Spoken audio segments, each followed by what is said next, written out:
All right, there is a report out by Bob Nightingale. He talked to Scott Boras this past week, and some of it was about Xander Bogaerts and how that whole situation worked out. The Padres, obviously, they land Bogaerts, and we're all happy about that. $280 million, 11 years. Three other teams, according to Boris, were interested in Xander Bogaerts. One of them were the Chicago Cubs. That was before the Cubs landed Dansby Swanson. So to me, I think the Cubs were really in on Dansby Swanson. They didn't want to spend 280 million on Bogaerts like the Padres did.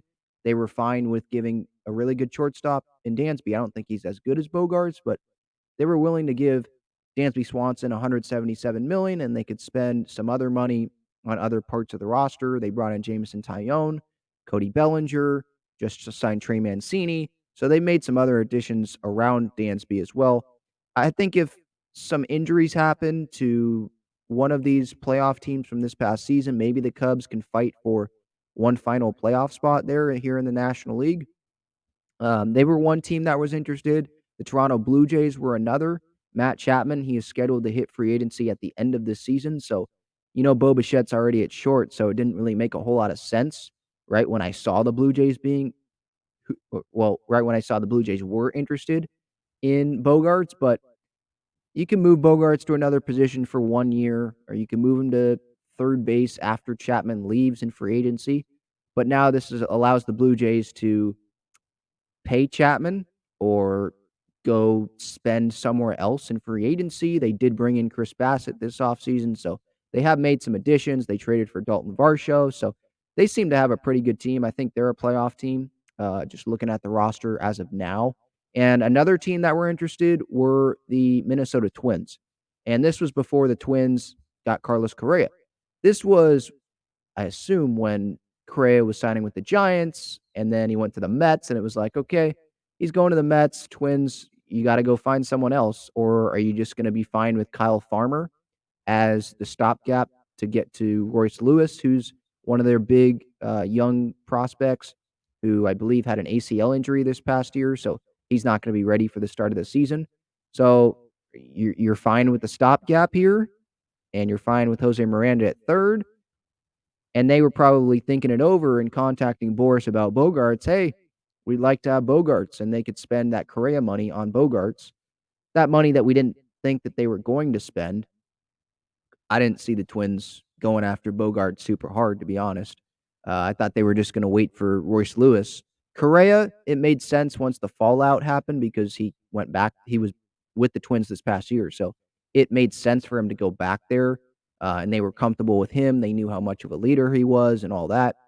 I didn't see them spending 280 on Bogaerts like the Padres did, and I could say the same thing about any of these teams that were interested in him. So 4 teams, maybe there were more teams. I assume more teams checked in, but 4 teams had interested in Bogaerts. Padres, Blue Jays, Cubs, and Twins. Maybe it would have been interesting to see Bogaerts in the AL East with the Blue Jays facing the Red Sox a bunch in the division, or Bogaerts in Chicago, or Bogaerts in Minnesota, and Correa, with the Mets or the Giants. But this worked out for the Padres. I mean, think about it. Correa doesn't go to a National League team, and the Twins, they're not a World Series team. No disrespect to their fans or what they're trying to build. I don't think they're a World Series team this year. And the Padres, they didn't see Bogaerts go to another National League team like the Cubs or the Mets or another team or the Giants or anything. He comes to us. And so we got better this offseason. We are getting better this offseason, while other teams, you can make the case like the Dodgers, have gotten worse. So that bodes well for us, but it doesn't mean anything, obviously, until the games are played on the field. And I can't wait for this season, man. There are some fans that still were rooting for that team that left us years ago, and they had a collapse last night, all-time collapse, and that made my night after the Aztecs lost. But as I said on Twitter, I'm very grateful that we have Peter Seidler, who actually cares about the city of San Diego, and he wants to bring a winner to Padres fans, to the city of San Diego. Not just a winner like beating the Dodgers winner, like that was great, but a World Series championship. And I think Bogaerts can really help the Padres do that.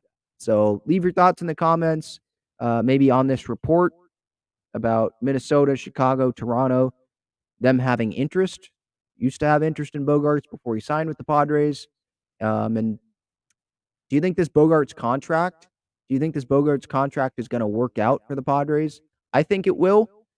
I think they're gonna win a World Series within the next 11 years. I mean, I hope so. And I think Bogarts can be a big part in that.